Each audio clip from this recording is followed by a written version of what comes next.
NCB times ಮೀಡಿಯಾಗೆ ಸ್ವಾಗತ.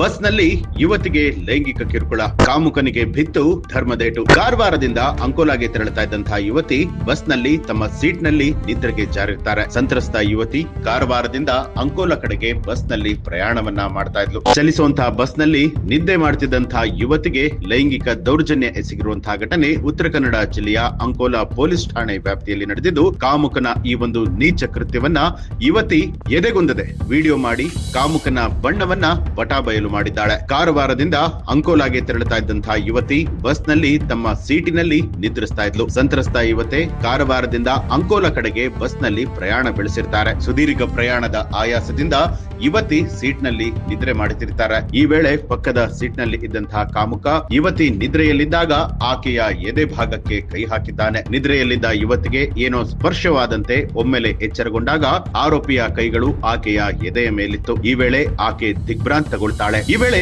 ಧೃತಿಗೆಡದಂತಹ ಯುವತಿ ತಕ್ಷಣವೇ ಮೊಬೈಲ್ ಅನ್ನ ಹೊರತೆಗೆದು ಆರೋಪಿಯ ಕೃತ್ಯವನ್ನ ವಿಡಿಯೋ ಮಾಡಿದ್ದಾಳೆ. ಬಳಿಕ ಯುವತಿ ಸಾರ್ವಜನಿಕವಾಗಿ ಆತನಿಗೆ ಅವಾಚ್ಯ ಶಬ್ದಗಳಿಂದ ನಿಂದಿಸಿ ತರಾಟೆಗೆ ತೆಗೆದುಕೊಂಡಿದ್ದಾರೆ. ಕಾಮುಕನ ಕೃತ್ಯವನ್ನ ಯುವತಿ ಸಾಮಾಜಿಕ ಜಾಲತಾಣದಲ್ಲಿ ಹಂಚಿಕೊಂಡಿದ್ದು, ವೈರಲ್ ಆಗಿರುವಂತಹ ವಿಡಿಯೋದಲ್ಲಿ ನಮ್ಮ ರಕ್ಷಣೆಗೆ ನಾವೇ ಮುಂದಾಗಬೇಕು, ಇಂತಹ ಕಾಮುಕರಿಗೆ ತಕ್ಕ ಶಾಸ್ತಿ ಆಗ್ಬೇಕು ಅನ್ನುವಂತಹ ಸಂದೇಶ ಕೊಟ್ಟಿದ್ದಾರೆ. ಅಲ್ಲದೆ ಪೊಲೀಸ್ ಹಿರಿಯ ಅಧಿಕಾರಿಗಳನ್ನ ಟ್ಯಾಗ್ ಮಾಡಿ ನ್ಯಾಯಕ್ಕಾಗಿ ಮನವಿ ಮಾಡಿದ್ದಾರೆ. ಇನ್ನು ಸಾಮಾಜಿಕ ಜಾಲತಾಣದಲ್ಲಿ ಈ ಒಂದು ವಿಡಿಯೋ ಭಾರಿ ವೈರಲ್ ಆಗ್ತಿದ್ದಂತೆ ಎಚ್ಚೆತ್ತಿರುವಂತಹ ಉತ್ತರ ಕನ್ನಡ ಜಿಲ್ಲೆಯ ಪೊಲೀಸ್ ವರಿಷ್ಠಾಧಿಕಾರಿ ದೀಪನ್ ಎಂಎನ್ ಅವರು ತಕ್ಷಣ ಕ್ರಮಕ್ಕೆ ಮುಂದಾಗಿದ್ದಾರೆ. ಪ್ರಕರಣದ ತನಿಖೆಯನ್ನ ನಡೆಸಿ ಕೂಡಲೇ ಎಫ್ಐಆರ್ ಅನ್ನ ದಾಖಲು ಮಾಡಿಕೊಂಡು ಆರೋಪಿಯನ್ನ ಬಂಧಿಸುವಂತೆ ಅಂಕೋಲಾ ಪೊಲೀಸರಿಗೆ ಖಡಕ್ ಸೂಚನೆ ಕೊಟ್ಟಿದ್ದಾರೆ. ಸದ್ಯ ಅಂಕೋಲಾ ಪೊಲೀಸ್ ಠಾಣೆಯಲ್ಲಿ ಪ್ರಕರಣ ದಾಖಲಾಗುವಂತ ಪ್ರಕ್ರಿಯೆ ನಡೀತಾ ಇದ್ದು, ಪೊಲೀಸರು ಆರೋಪಿಯ ಪತ್ತೆಗೆ ಬಲೆ ಬೀಸಿದ್ದಾರೆ. ಈ ಒಂದು ಮಾಹಿತಿಗೆ ಸಂಬಂಧಪಟ್ಟ ಹಾಗೆ ನಿಮ್ಮ ಅನಿಸಿಕೆ ಅಭಿಪ್ರಾಯವನ್ನ ಕಮೆಂಟ್ ಮಾಡಿ. ಹಾಗೆ ನೀವಿನ್ನೂ ಕೂಡ ನಮ್ಮ ಚಾನೆಲ್ ಅನ್ನ ಸಬ್ಸ್ಕ್ರೈಬ್ ಮಾಡಿಲ್ಲ ಅನ್ನುವಂಥದ್ದಾದ್ರೆ ಈಗಲೇ ಸಬ್ಸ್ಕ್ರೈಬ್ ಮಾಡಿ, ಬೆಲ್ ಐಕಾನ್ ಒತ್ತಿ.